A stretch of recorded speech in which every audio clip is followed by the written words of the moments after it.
ಆತ್ಮೀಯ ಸ್ನೇಹಿತರೆ ನಮಸ್ಕಾರ. ಧನುಭಾರತ ಯೂಟ್ಯೂಬ್ ಚಾನೆಲ್ಗೆ ಸ್ವಾಗತ ಸುಸ್ವಾಗತ. ಕಾಲೇಜ್ ಜೀವನ ಅಂತ ಹೇಳಿದ್ರೆ ಅದನ್ನ ಗೋಲ್ಡನ್ ಲೈಫ್ ಅಂತ ಹೇಳ್ತೇವೆ. ಆದ್ರೆ ಅಷ್ಟೇ ಅಪಾಯಕಾರಿ ಜೀವನವೂ ಕೂಡ ಕಾಲೇಜ್ ಜೀವನ.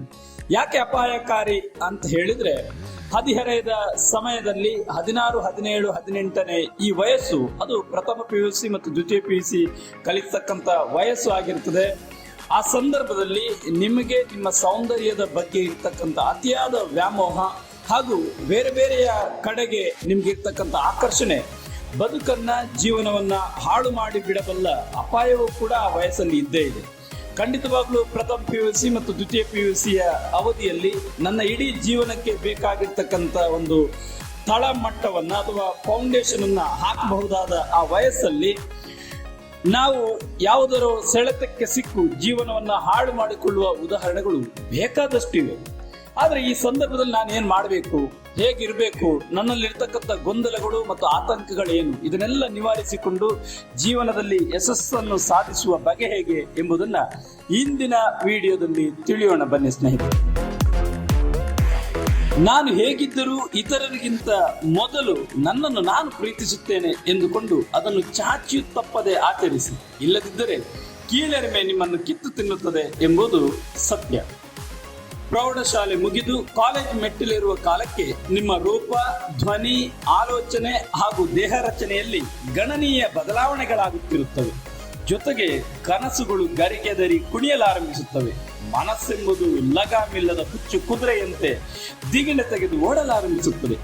ಕಾಲೇಜಿಗೆ ಸೇರುವವರಲ್ಲಿ ಬಹುತೇಕರು ಒಂದೇ ವಯಸ್ಸಿನವರಾಗಿರುವುದರಿಂದ ಇಲ್ಲಿ ಪರಸ್ಪರ ಹೋಲಿಕೆಗಳು ಆರಂಭವಾಗುತ್ತವೆ. ಎಚ್ಚರದಿಂದ ವ್ಯವಹರಿಸಬೇಕಾದದ್ದು ಇಲ್ಲೇ. ನಾನು ಅವರಂತೆ ಸುಂದರವಾಗಿಲ್ಲ, ನನ್ನ ಮುಖದ ತುಂಬಾ ಮೊಡವೆಗಳಿವೆ, ನನ್ನ ಹೇರ್ ಸ್ಟೈಲ್ ಚೆನ್ನಾಗಿಲ್ಲ, ನಾನು ತುಂಬಾ ದಪ್ಪಗಿದ್ದೇನೆ, ಕುಳ್ಳಗಿದ್ದೇನೆ, ಇಲ್ಲವೇ ನನ್ನ ಮೈ ಬಣ್ಣ ಕಪ್ಪು, ನಾನೋಡ ಮಾತು, ನಾನು ನಡೆಯೋ ನಡಿಗೆ, ನನ್ನ ದೇಹದ ಆಕೃತಿ, ಕೊನೆಗೆ ನಾವು ಉಟ್ಟುಕೊಳ್ಳುವ ಬಟ್ಟೆ, ನಾ ಹಾಕೋ ಚಪ್ಪಲಿ, ಇದು ಯಾವುದು ಇತರರಂತೆ ಇಲ್ಲ ಎಂಬ ನಕಾರಾತ್ಮಕ ಆಲೋಚನೆಗಳು ಬಂದಾಗ ಆತ್ಮವಿಶ್ವಾಸವನ್ನ ರೂಢಿಸಿಕೊಳ್ಳಬೇಕಾದ ಅಗತ್ಯವಿದೆ. ಆತ್ಮವಿಶ್ವಾಸವೇ ಅತಿ ದೊಡ್ಡ ಆಭರಣ ಎಂಬುದು ಅರಿವಿಗೆ ಬರಬೇಕು. ನನ್ನ ಮಾತುಗಳಲ್ಲಿನ ಸ್ಪಷ್ಟತೆ, ನನ್ನ ನಡವಳಿಕೆಯಲ್ಲಿನ ಧೈರ್ಯ ಹಾಗೂ ನನ್ನ ನೋಟದಲ್ಲಿನ ನಂಬಿಕೆ, ಈ ಎಲ್ಲವೂ ನನ್ನ ಸೌಂದರ್ಯವನ್ನು ಇನ್ನಷ್ಟು ಬೆಳಗಿಸುತ್ತದೆ ಎಂಬ ಭರವಸೆಯಲ್ಲಿ ಬದುಕನ್ನು ಸಾಗಿಸಬೇಕು. ನೀವು ಬೇರೆಯವರ ಕಣ್ಣಿಗೆ ಹೇಗೆ ಕಾಣಿಸಿದರೂ ನಿಮ್ಮ ದೈಹಿಕ ಸೌಂದರ್ಯದ ಬಗ್ಗೆ ನಿಮ್ಮ ಮನಸ್ಸಿಗೊಂದು ಸಮಾಧಾನ ಇರಲೇಬೇಕು. ಯಾಕೆಂದರೆ ಬಾಹ್ಯ ಸೌಂದರ್ಯ ಎಂಬುದು ಶಾಶ್ವತವಾದುದಲ್ಲ. ಅದರ ಬಗ್ಗೆ ಅಹಂಕಾರವಾಗಲಿ ಅಥವಾ ಕೀಳರಿಮೆಯಾಗಲಿ ಎರಡೂ ಸಲ್ಲ. ನಾನು ಬಹಳ ಸುಂದರವಾಗಿದ್ದೇನೆ, ಕಾಲೇಜಿನಲ್ಲಿ ನನ್ನಷ್ಟು ಸುರದ್ರೂಪಿ ಮತ್ತೊಬ್ಬರಿಲ್ಲ ಎಂದು ಅತಿಯಾಗಿ ಹೆಮ್ಮೆ ಪಟ್ಟರೂ ಅಪಾಯ ತಪ್ಪಿದ್ದಲ್ಲ. ಅಂತಹವರು 24 ಗಂಟೆಯು ತನ್ನ ಸೌಂದರ್ಯದ ಕುರಿತು ಆಲೋಚಿಸುತ್ತಾ ಆಕರ್ಷಕವಾಗಿ ಕಾಣಲು ಬೇಕಾದ ಸೌಂದರ್ಯ ವರ್ಧಕಗಳು, ಉಡುಪುಗಳು, ಅಲಂಕಾರಗಳು ಮತ್ತು ಆಭರಣಗಳಿಗೆ ಹೆಚ್ಚು ಸಮಯವನ್ನು ವ್ಯರ್ಥ ಮಾಡುತ್ತಾರೆ. ಕನ್ನಡಿಯ ಮುಂದೆ ನಿಂತವರಿಗೆ ಸಮಯದ ಪರಿವೆಯೇ ಇರುವುದಿಲ್ಲ. ಇಷ್ಟಕ್ಕೂ ವ್ಯರ್ಥವಾಗಿ ಉರುಳಿ ಹೋಗುತ್ತಿರುವುದು ಕೇವಲ ನಿಮಿಷಗಳಲ್ಲ, ನಮ್ಮದೇ ಬದುಕಿನ ಅಮೂಲ್ಯ ಕ್ಷಣಗಳು ಎಂಬ ಅರಿವು ಈ ಹೋಲಿಕೆ ಮತ್ತು ಸೌಂದರ್ಯದ ಹಿಂದೆ ಬಿದ್ದವರಿಗೆ ಅರಿವಾಗುವುದೇ ಇಲ್ಲ. ಕಾಲೇಜು ಜೀವನದಲ್ಲಿ ನಿಮ್ಮ ಸೌಂದರ್ಯದ ಬಗೆಗಿನ ಆಲೋಚನೆಯೇ ಮೊದಲ ಸಾಲಿನಲ್ಲಿ ಕೂತು ವಿದ್ಯೆ ಎಂಬುದು ಎರಡನೇ ಸಾಲಿಗೆ ಸೇರಿದರೆ ಹಿಂದೆ ಬೀಳುತ್ತೀರಿ. ಹೆಚ್ಚಿನವರಿಗೆ ಹಾಗಾಗಿ ಈ ಸಮಯದಲ್ಲಿ ಪ್ರೀತಿಯ ಬಲೆಗೆ ಬೀಳುವುದು ಹಾಗೂ ಅದು ಇನ್ನೆಲ್ಲಿಗೋ ದಾರಿ ತಪ್ಪುವ ಅಪಾಯ ಇದ್ದೇ ಇರುತ್ತದೆ. ಇಷ್ಟಕ್ಕೂ ಕಾಲೇಜು ಜೀವನ ಎನ್ನುವುದು ಪ್ರೀತಿ, ಪ್ರೇಮ, ಪ್ರಣಯ ಅಂತ ಸುತ್ತಲೂ ಮನಸ್ಸನ್ನು ಆ ಕಡೆಗೆ ಹರಿಯಲು ಬಿಡಲು ಅಲ್ಲ. ಕಾಲೇಜು ಅಂದರೆ ಖಾಲಿ ಏಜ್ ಕೂಡ ಅಲ್ಲ. ಕಾಲೇಜ್ ಅಂದರೆ ಖಾಲಿ ಏಜ್ ಅಲ್ಲ, ನಿಮ್ಮ ಮುಂದಿನ ಭವಿಷ್ಯದ ಜೀವನಕ್ಕೆ ಕಾಲ್ ಫಾರ್ ಏಜ್. ಇಲ್ಲಿ ಏನು ಅಡಿಪಾಯ ಹಾಕುತ್ತೀರೋ ನಿಮ್ಮ ಜೀವನದ ಅಷ್ಟೇ ಭದ್ರವಾಗಿ ಗಟ್ಟಿಯಾಗಿರುತ್ತದೆ ಎಂಬುದಕ್ಕೆ ಯಾವುದೇ ಸಂಶಯ ಇಲ್ಲ. ಆದ್ದರಿಂದ ನಿಮ್ಮ ದೇಹ ಸೌಂದರ್ಯದ ಕುರಿತು ಅತಿಯಾಗಿ ಯೋಚಿಸಬೇಡಿ. ವಿದ್ಯಾಭ್ಯಾಸದತ್ತ ಗಮನ ಹರಿಸಿ, ವ್ಯಾಸಂಗದಲ್ಲಿ ಶ್ರದ್ಧೆ ಇರಲಿ. ಮತ್ತೊಂದು ಪ್ರಮುಖವಾದ ವಿಷಯವೆಂದರೆ ಸೌಂದರ್ಯ ಆಕರ್ಷಣೆಯ ಬಗ್ಗೆ ಅತಿಯಾದ ಕಾಳಜಿ ವಹಿಸಿ ಜಯಗಳಿಸಿದವರು ಯಾರು ಇಲ್ಲ.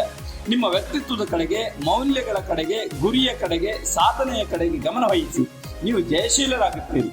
ಸೌಂದರ್ಯ ಎಂದರೆ ಕೇವಲ ತ್ವಚೆಯ ಮೇಲೆ ಇಲ್ಲ, ಅದು ಹೃದಯದಿಂದ ಹೊಳೆಯುವ ಪ್ರಭೆ ಎಂದುಕೊಂಡು ಗಮನವಿಟ್ಟು ದುಡಿದು ಎಂದು ಮಸಕಾಗದ ತಮ್ಮ ಆಂತರಿಕ ಸೌಂದರ್ಯವನ್ನು ಹೆಚ್ಚಿಸಿಕೊಂಡವರು ತೀರಿಕೊಂಡ ನಂತರವೂ ನಮ್ಮ ಮನಗಳಲ್ಲಿ ಸದಾ ಜೀವಂತವಾಗಿದ್ದಾರೆ. ಬ್ರಿಟನ್ನಿನ ಒಂದು ಶೈಕ್ಷಣಿಕ ಸಂಸ್ಥೆಯ ಸಮೀಕ್ಷೆಯ ಅಧ್ಯಯನದ ಪ್ರಕಾರ ಜಯ ಗಳಿಸಿದವರಲ್ಲಿ ಇಷ್ಟಪಟ್ಟು ಓದಿ ಸಾಧಕರಾದವರು 30%, ಹಠದಿಂದ ಓದಿ ಸಾಧಕರಾದವರು 20%, ಉಳಿದ 50% ಜನ ಆತ್ಮವಿಶ್ವಾಸ, ಯೋಗ್ಯರ ಸಲಹೆ, ಶಿಕ್ಷಕರ ಅತ್ಯುತ್ತಮ ಮಾರ್ಗದರ್ಶನ, ಪೋಷಕರ ಪ್ರೋತ್ಸಾಹದ ಜೊತೆಗೆ ಸುತ್ತಲಿನ ಪೂರಕ ವಾತಾವರಣದ ಕಾರಣದಿಂದ ಜಯಗಳಿಸಿದ್ದಾರೆ. ಆದರ್ಶ ವ್ಯಕ್ತಿತ್ವ ಎಂಬುದು ದೈಹಿಕ ಸೌಂದರ್ಯಕ್ಕಿಂತ ಶ್ರೇಷ್ಠ. ನಿಮ್ಮ ದೇಹದ ಸೌಂದರ್ಯ ಹೆಚ್ಚಿಸಲು ಪಡುವ ಶ್ರಮಕ್ಕಿಂತ ನಿಮ್ಮ ವ್ಯಕ್ತಿತ್ವವನ್ನು ಸುಂದರಗೊಳಿಸಲು ಪಡುವ ಶ್ರಮವನ್ನು ಹೆಚ್ಚಿಸಿಕೊಳ್ಳಿ. ಜೀವನ ಬಂಗಾರದ್ದಾಗುತ್ತದೆ. ನಮಸ್ಕಾರ ಆತ್ಮೀಯ ಸ್ನೇಹಿತರೆ, ಇವತ್ತಿನ ವಿಡಿಯೋ ನಿಮ್ಗೆ ಇಷ್ಟವಾಗಿದ್ದರೆ ಲೈಕ್ ಮಾಡಿ, ಕಮೆಂಟ್ ಮಾಡಿ ಮತ್ತು ಶೇರ್ ಮಾಡಿ. ಹಾಗೆ ಧನುಭಾರತ ಯೂಟ್ಯೂಬ್ ಚಾನಲ್ ಅನ್ನ ಸಬ್ಸ್ಕ್ರೈಬ್ ಮಾಡೋದನ್ನ ಮರಿಬೇಡಿ. ಮುಂದಿನ ವಿಡಿಯೋದಲ್ಲಿ ಮತ್ತೆ ಭೇಟಿಯಾಗೋಣ. ನಮಸ್ಕಾರ.